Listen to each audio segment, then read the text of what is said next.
Tranche de vie, une émission proposée par JF.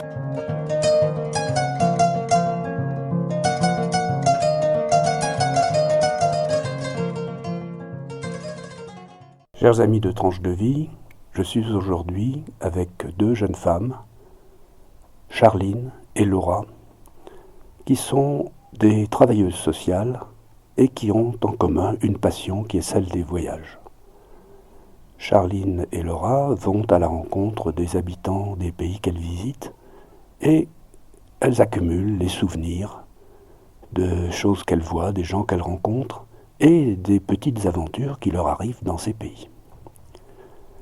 Charline, bonjour. Est-ce que vous pouvez vous présenter et nous dire quelle est votre activité ? Oui, bonjour, Charline. Donc, je suis intervenante sociale dans une association de Périgueux et je m'occupe de personnes en situation d'exclusion essentiellement. Voilà, des personnes étrangères, des personnes françaises, voilà. Laura, est-ce que vous faites le même travail que Charline ou à peu de choses près ? Alors bonjour, donc moi c'est Laura, donc effectivement je travaille dans la même association que Charline, c'est d'ailleurs par ce biais qu'on s'est rencontrés. Par contre on n'est pas sur le même service, moi j'accompagne des personnes qui sont hébergées par notre association en vue de leur réinsertion. Alors comment vous est venue, vous êtes rencontrés, vous êtes devenus amis, comment vous est venue cette passion des voyages ? Charline.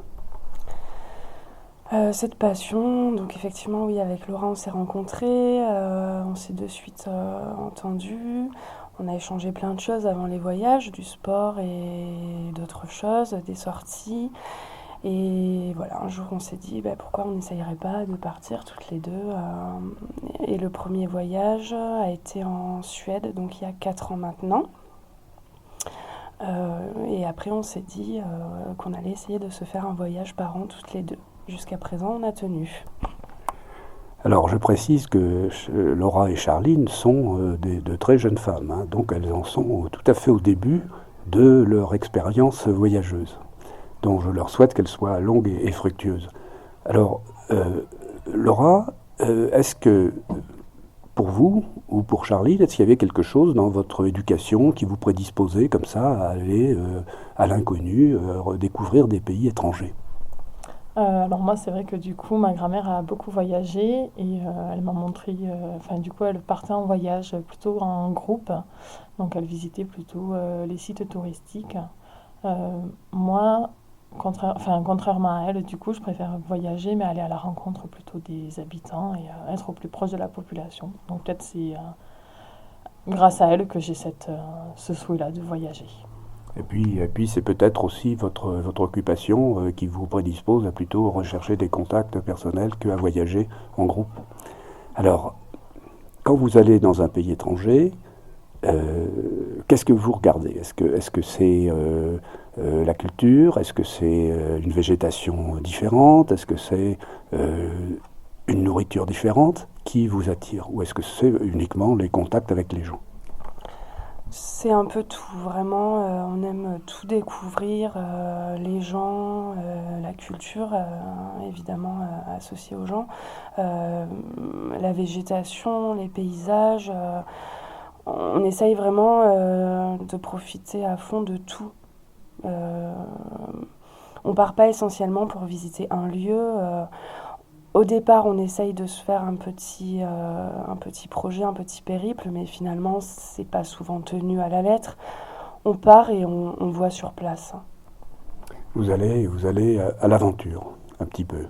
Et alors, cette manière de voyager, j'imagine, en fonction de votre jeunesse, en fonction de votre travail, que vous n'allez pas tous les soirs dans des 4 étoiles.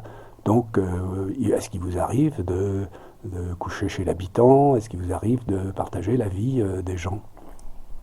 Alors effectivement, non, on n'a pas le budget qui nous permet d'aller dans des hôtels 4 étoiles, et puis c'est pas ce qu'on recherche. On préfère, oui, des fois dormir chez l'habitant. Il nous est arrivé aussi de dormir dans une voiture ou à la Belle Étoile. Voilà. Bon, ça c'est très bien, c'est vraiment un bon tourisme. Et là, dans un pays comme le Sénégal que vous avez visité récemment, qu'est-ce qui vous a étonné? Est-ce que d'abord c'était votre premier contact avec l'Afrique subsaharienne? Oui, c'était notre premier contact. Qu'est-ce qui nous a étonnés? Tout. On s'attendait pas à ce qu'on a vu, vraiment. Tout. On était voilà, chez l'habitant pour le coup dans ce pays-là. Et tout nous a étonnés. On revient avec plein de souvenirs. Ce qui a été compliqué, c'était vraiment les enfants des rues au Sénégal. Ça nous a... Voilà, on en parle encore souvent. La pauvreté, la maladie. En tant que travailleuse sociale, vous avez reçu le choc, vous avez été ému par la condition des enfants dans une grande ville comme Dakar, qui est devenue une métropole énorme, comme vous avez dû le voir. Mais vous étiez dans quelle région alors du Sénégal? Alors du coup, la famille chez qui on a été était à Mbour, donc c'est une petite ville qui se situe à côté de Saly, qui est Saly, une ville plutôt touristique. Donc c'est vraiment le grand écart entre les deux villes. Et d'être chez l'habitant, ça nous a permis aussi de voir donc ces enfants des rues qu'on appelle les talibés, qui font, on va dire, la manche, qui font de la mendicité pour avoir à manger et qui font du porte-à-porte pour manger les restes de chaque famille. Ce qui nous a choqué au début et même les jours suivants, c'est la façon à laquelle ils se jetaient sur cette alimentation. C'est que même les animaux en France ne se jettent pas de cette façon sur la nourriture. Vous parlez des talibés. Vous savez que les talibés sont des enfants qui sont accueillis dans des écoles coraniques pour apprendre par cœur les versets du Coran. Et donc cette manière de vivre, en mendiant, en récoltant autant de ressources monétaires notamment possibles pour leur madrasa, c'est quelque chose qui fait partie de la vie religieuse traditionnelle. Oui, ça en fait partie. Ça en fait partie. Après, voilà, on a pu discuter beaucoup avec la famille qui nous a accueillis de ces conditions de vie des talibés et on s'était renseigné au préalable et en revenant. On s'est également renseigné, puisqu'on a été à la pouponnière de Mbour, où il y a un accueil, il y a une partie de cette pouponnière qui accueille des talibés qui réussissent à s'enfuir de ces marabouts. Ça en fait partie. Après, c'est des choses à changer, parmi tant d'autres. Ces enfants, ils sont vraiment... voilà, on nous a expliqué tout le déroulé. Ils viennent souvent de très loin du Sénégal. Ils sont donnés par les parents. Les parents espèrent de meilleures conditions de vie pour ces enfants. La plupart ne pensent pas même que ça va être des conditions comme celles qu'ils vivent. Mais c'est des choses à changer, vraiment. Ah oui, non, là, ça j'en conviens parfaitement. Il est clair que partout, la condition des talibés est une condition très difficile. Et encore, vous parlez de pouponnière, ça veut dire que vous êtes allé à la rencontre quand même d'organismes qui ont des préoccupations sociales voisines des vôtres. Et qu'est-ce que vous avez vu? Quelles sont les personnes que vous avez rencontrées dans ces organisations? Donc on a été à la pouponnière de Mbour. On a rencontré beaucoup de Français là-bas à la pouponnière qui faisaient du bénévolat sur des grandes durées avec les enfants. Et quelques étudiantes éducatrices, justement. C'était rigolo de discuter avec finalement des jeunes femmes qui font le même métier que nous, mais à 8000 km de la France. On a rencontré des dames qui travaillent, alors des Sénégalaises qui travaillent à la pouponnière quelques heures par jour. On a pu échanger. Et finalement, on s'est rendu compte que les associations là-bas, évidemment, n'avaient pas les mêmes moyens et pas les mêmes réglementations que chez nous. Et même à la pouponnière, où c'est un endroit qui œuvre pour essayer de sauver ces enfants. Et même à la pouponnière, finalement, ces enfants, ils sont pas si bien que ça. Il faisait très chaud. On a pu discuter avec des bénévoles qui étaient sur place régulièrement, qui nous expliquaient qu'elles devaient aller demander à la direction d'allumer la climatisation. Les enfants étaient en nage, pas changés, sous 30-35 degrés. Voilà, même dans ces associations-là, finalement, il y a des choses à faire. Voilà, le témoignage de Charline est tout à fait émouvant, mais je voudrais aussi demander à Laura, maintenant, de nous parler un petit peu du cadre. Charline a évoqué la chaleur, qui peut être effectivement écrasante au Sénégal, mais qu'est-ce qui vous a surpris dans le cadre, dans l'habitat, dans les paysages? J'imagine que vous avez vu les grandes plages de Mbour, et tout à l'heure vous nous parliez de ces hôtels de luxe, de ces stations touristiques de luxe qui sont situées à proximité de Bourg et qui accueillent des Européens qui pratiquent une autre forme de tourisme que la vôtre. Alors, malgré tout, dans ce que vous avez vu du Sénégal, qu'est-ce qui vous a surpris ? Alors c'est vrai qu'on savait que c'était un pays très chaud, donc on se doutait qu'il allait avoir beaucoup de sable, mais enfin moi ce qui m'a surpris c'est qu'il n'y avait pas du tout de route goudronnée dans Embourg. Donc du coup on a pris des taxis qu'on ne verra jamais en France, des taxis qui n'ont pas forcément de pare-brise ou tout cassé, qui n'ont pas de poignée aux portes. Voilà, enfin des choses très difficiles à s'imaginer d'ailleurs. Il faut l'avoir vécu, je pense, pour s'en rendre compte. Les plages de Embourg sont très grandes, mais par contre sont très sales, puisque maintenant la mairie ne fait plus de nettoyage sur ces plages. Et à contrario, on a été du coup à Sali, qui est une ville plutôt touristique, où c'est que là, voilà, c'est une ville balnéaire avec de grands hôtels, des casinos, des plages toutes propres. Où c'est qu'on ne se croirait pas du tout au Sénégal. Donc nous, on était plutôt contente d'être dans une ville comme Embourg. Bien sûr, ce que la masse des touristes recherchent, c'est pas du tout d'être au Sénégal, c'est d'être au soleil, sur des plages bien nettoyées. Mais vous savez aussi que les saletés qui s'accumulent sur les plages de l'Atlantique, au Sénégal comme ailleurs, elles ne viennent pas forcément des Sénégalais, elles viennent du large, elles viennent des millions, des dizaines de millions de tonnes d'ordures qui sont déversées quotidiennement, enfin annuellement dans l'océan. Et est-ce que vous avez eu le temps d'aller à Dakar ? Très sincèrement, on n'avait pas envie. On a été voir parce qu'il fallait voir. Après, c'était trop grand, trop gros, trop de bruit, trop de tout. On y a été, on a été voir le grand monument de la Révolution, évidemment, mais on y est passé, on n'y est pas resté. Vous étiez parti là-bas pour voir des gens plutôt de la campagne, plutôt qu'une grande métropole africaine avec une circulation infernale, un bruit étonnant, une pollution affreuse.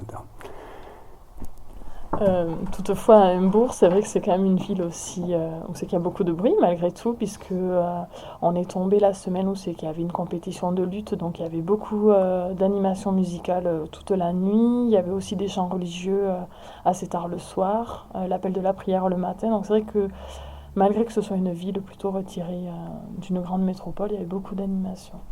Le bruit ne s'arrête jamais de toute façon, en Afrique où qu'on soit. Mais dites, vous m'avez parlé de quelque chose là de très intéressant, une compétition de lutte. La lutte sénégalaise, c'est quand même quelque chose de bien connu. Alors qui est-ce qui veut en parler ?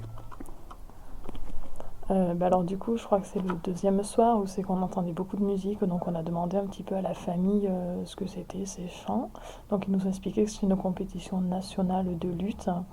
Alors c'est vrai que moi personnellement, je n'avais jamais vu de compétition de lutte, donc on a décidé d'aller voir.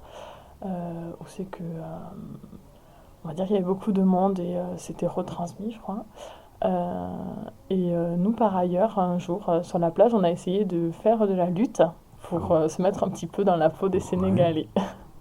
Très bien. Mais Vous savez que la lutte sénégalaise, c'est quelque chose de très fameux, hein, très connu. Hein.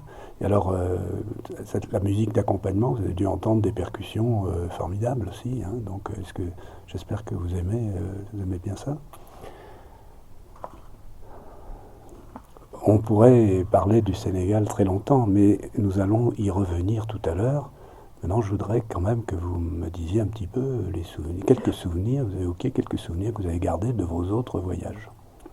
Alors, restons en Afrique, si vous voulez, et puis dites-nous un petit peu ce qui vous a surpris au Maroc, ce que vous avez vu au Maroc, aussi bien ce qui vous a intéressé, étonné du point de vue de votre profession, que du point de vue de l'exotisme que vous recherchez, d'un exotisme particulier, c'est-à-dire celui du quotidien en contact avec les populations. Oui, alors on a également une expérience de voyage au Maroc. On est parti il y a 2 ans maintenant. Même principe, hein, on est parti en essayant d'être au plus proche des habitants.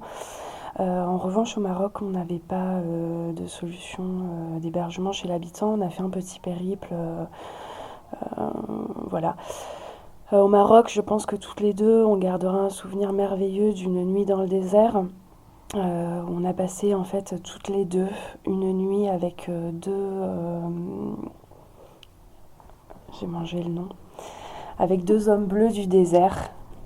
Dans quelle région? Dans quelle région? On était du côté de Zagora. Au sud de l'Atlas? Voilà. Donc en fait, on a vraiment passé une nuit, mais vraiment c'était quelque chose d'extraordinaire, puisqu'on était avec 2 Touaregs qui ne parlaient pas un mot de français, pas un mot d'anglais. Nous, on a un anglais très approximatif, mais de toute façon, ils ne le comprenaient pas. Et on a vraiment passé cette nuit à 4 dans le désert, à échanger des jeux. Donc on leur a appris à jouer à Kolamaya, et ils nous ont appris un jeu du désert avec des bâtons. Mais c'était vraiment un moment magique, mais enfin, je vous assure, on était 4 dans ce désert, c'était génial. Loin de tout, et sous un ciel clouté d'étoiles. Essaouira vous a plu, malgré les touristes? Alors Essaouira nous a beaucoup plu finalement que Marrakech. Le souk est beaucoup plus petit et nous on a trouvé cette ville plutôt conviviale, plus petite et à taille humaine du coup. Et puis on était au centre du souk, donc c'est vrai que l'hôtel aussi était très bruyant, mais voilà, c'était vraiment ce qui donnait aussi le charme à tout ça. Et je partage un petit peu votre point de vue sur la comparaison entre Essaouira et Marrakech. Alors on va passer rapidement sur une autre destination exotique que vous avez évoquée tout à l'heure, qui est la Suède. Alors là, dites-nous simplement quel est le souvenir qui vous reste de la Suède, Charline? De la Suède, il nous reste un souvenir de choses. On a beaucoup à apprendre, nous, les Français. Pays très propre, gens très très agréables, éducation complètement différente de la nôtre. C'était notre premier voyage. C'était aussi un superbe paysage. On a pu prendre un bateau et faire toutes les petites îles suédoises. On s'est retrouvés d'ailleurs un jour sur une île, je sais pas, on était 2 sur cette toute petite île. Oh, c'était un superbe voyage aussi. Nous allons maintenant évoquer un autre aspect des voyages qui sont censés former la jeunesse, et cette formation, elle s'acquiert à travers un certain nombre d'aventures, des choses inattendues. Et est-ce qu'il vous est arrivé comme ça des aventures particulièrement intéressantes et amusantes, ou peut-être dramatiques, à l'occasion des voyages que vous avez faits, Charline? Dramatique, non. Alors effectivement, les voyages forment la jeunesse. Notre 4e voyage nous a servi de leçon, puisqu'on s'est retrouvés le dernier soir pour prendre l'avion et rentrer en France. Alors il faut savoir qu'au Sénégal, par rapport aux migrations qu'ils essayent de canaliser au maximum, les Sénégalais n'ont pas le droit de rentrer dans l'aéroport. Ne rentrent dans l'aéroport que les personnes qui ont un passeport. Notre famille nous a déposés à l'aéroport, donc n'a pas pu rentrer, nous a dit au revoir, et puis voilà. On est rentré et notre avion a été annulé. Enfin, je vous passe tous les détails. Néanmoins, on s'est retrouvés au Sénégal avec la famille qui était repartie. Attendez, vous arrivez à l'aéroport, vous rentrez dans l'aéroport, et là, vous vous apercevez que votre vol est annulé. Voilà, on s'aperçoit. Non, après avoir fait quand même. Les formalités après avoir fait les formalités d'embarquement Après avoir patienté un certain nombre d'heures déjà dans la file d'attente, puisque le Sénégal n'est pas la France au niveau des administrations, on nous annonce, enfin on comprend, puisqu'on ne parle pas la langue, que le vol est annulé. Donc on décide de réussir à accéder au personnel de l'aéroport qui finalement nous rassure en nous disant ne vous inquiétez pas, donnez-nous vos passeports, on va vous réattribuer un vol très rapidement. Oui, mais là en fait on s'est rendu compte qu'on n'avait pas pris de vol. En fait, il y a eu une annulation de notre vol quand on était en France, on ne le savait pas. Donc on s'est retrouvés au Sénégal à 23h, à 8000 km de la France, sans vol. Nous n'avions pas pris nos téléphones portables, nous n'avions pas pris nos cartes bleues et nous n'avions plus d'argent. Alors vous êtes à l'aéroport de Dakar, la nuit, sans carte bleue et sans billet et sans aucun justificatif de votre possibilité de sortir du pays. C'est ça. Et là, ma première réaction, en tout cas, c'est celle d'éclater de rire, puisqu'effectivement, il est tard, on est fatigué et on n'a plus rien. Alors, une petite anecdote à préciser quand même, c'est important. Pendant tout notre voyage, on n'a pas du tout été embêtés par ces fameux moustiques sénégalais. Jamais, jamais. Ce dernier soir, à l'aéroport, il y avait des centaines de moustiques partout en plus. Donc on n'arrêtait pas de se faire piquer. Il faisait très chaud, c'était une ambiance très lourde. Donc là, on a essayé de trouver une solution. Enfin, en tout cas, de la chercher. On a fait tout l'aéroport, tous les chefs de compagnie pour expliquer notre situation, que nous étions donc deux Françaises, sans moyen de paiement, sans rien. Est-ce que éventuellement ils voulaient bien nous donner un billet et dès qu'on arriverait en France, on les rembourserait, c'était une évidence. Bon, on s'est fait renvoyer paître gentiment par tout le monde, voilà. On nous a expliqué que non, c'était décemment pas possible et qu'il fallait qu'on trouve une solution.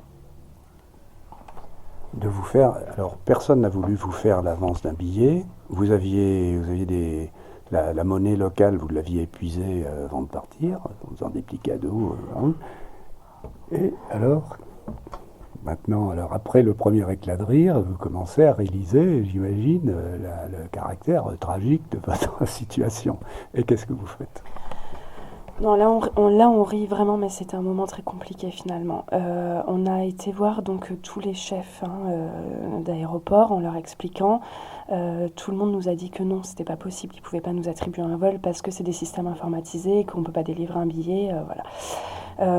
On s'est dit que du coup, la seule solution, c'était probablement que quelqu'un nous envoie de l'argent en France par mandat cash. Comme ça, on pourrait payer les billets. Il était très tard, il y avait un décalage horaire, on ne pouvait pas réveiller nos familles ou nos amis à cette heure-là, ils se seraient inquiétés. Enfin, c'était compliqué. Et de toute façon, finalement, le mandat, ça ne correspondait pas au niveau des dates, puisqu'il faut savoir qu'on réembauchait à notre travail, en fait, c'est arrivé un dimanche soir, on réembauchait le mardi. Et que du coup, c'était pas possible au niveau de la transaction. Voilà. On a eu peur là quand même, on s'est dit que ça devenait compliqué. Il faut savoir que, en tout cas pendant notre séjour, on a croisé très très peu de blancs au Sénégal. Il n'y avait plus de blancs pour diverses raisons. La première, Ebola, la seconde, il y avait un visa. Donc il y a de moins en moins de blancs au Sénégal. Vous voulez dire d'Européens ? Oui, d'Européens. Finalement, après avoir épuisé vraiment toutes les possibilités, dans l'aéroport de Dakar, à un moment donné, j'ai vu 2 femmes blanches. Donc j'ai dit à Laura, laisse-moi faire, on y va, je vais essayer de raconter notre histoire. Je me suis approchée, j'ai demandé si elles étaient françaises, elles m'ont dit oui. Et je leur ai demandé si on pouvait leur expliquer notre histoire. Elles ont été un peu surprises et m'ont dit bah oui, racontez-nous. Et donc là, j'ai tout déballé. J'ai dit voilà, je vous explique, on est parti, on n'a plus de carte, on n'a pas de carte bleue, on n'a pas de téléphone, on n'a plus de moyens de paiement, on n'a pas de billet d'avion pour rentrer. Je dis, je sais que c'est quelque chose d'énorme ce que je vous demande, mais est-ce qu'éventuellement vous pourriez nous faire l'avance des billets et promis, dès qu'on arrive en France, on vous rembourse. Elles m'ont demandé combien ça coûtait, évidemment. On ne s'était même pas renseigné du prix du billet, ni de l'heure, ni de quoi que ce soit, puisque elles nous ont accompagnés au guichet et on a demandé les tarifs. Il y en avait pour un peu plus de 800 €. Et ces 2 femmes, en fait, dont une qui s'appelle Nathalie, nous a dit écoutez, vous me paraissez sincère, je ne vais pas vous laisser là au Sénégal et je vais vous financer les billets. On a été soulagés, mais elle a payé les billets, donc on devait partir le lendemain matin à 6 heures de Dakar. Et les Sénégalais ont un tempérament très cool, très calme, ce sont des Africains. Donc la dame sénégalaise a enregistré les billets. Elle nous les a sortis et elle nous a gentiment dit en tapotant les billets, tenez, c'est bon, donc vous partez mardi matin. On a dit non, c'est ceux de lundi. Ah, donc du coup, il a fallu tout recommencer, la transaction. Et en plus, du coup, il y avait un surplus financier. Donc cette fameuse Nathalie a dû à nouveau sortir sa carte bancaire et redonner de l'argent. Voilà. Pour que vous puissiez prendre le vol du lundi et être rentré pour prendre votre travail. Voilà, pour qu'on puisse prendre le vol du lundi et rentrer pour être à l'heure au travail. Voilà, ces 2 jeunes femmes ont été d'un grand secours, vraiment, hein, pour nous. Et donc, elles nous ont tout financé, les billets, le surplus, tout. On a pu prendre l'avion à 6 heures le lendemain et arriver en France. On n'avait pas de moyens non plus téléphoniques de joindre nos familles qui nous attendaient à l'aéroport. J'ai demandé à l'aéroport de Dakar si on pouvait passer un coup de téléphone. Ils ont jamais voulu.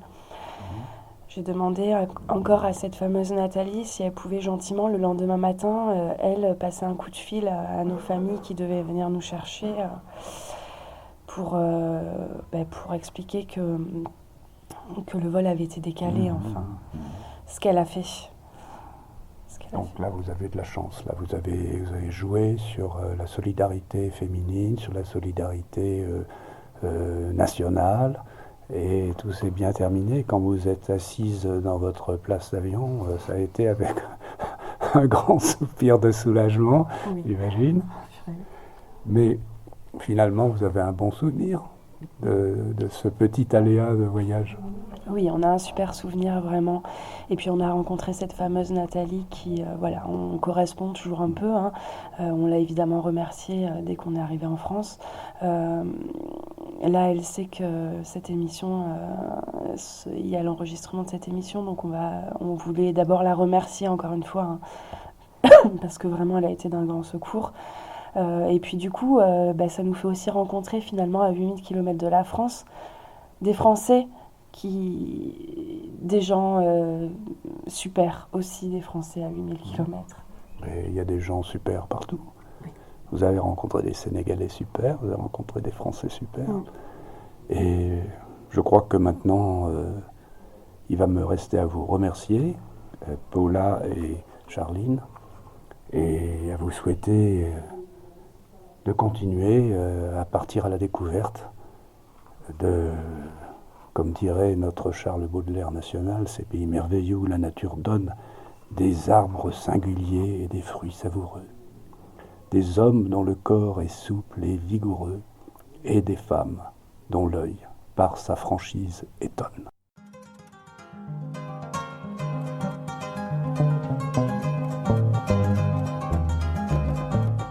C'était Tranche de vie, une émission proposée par Jean-François.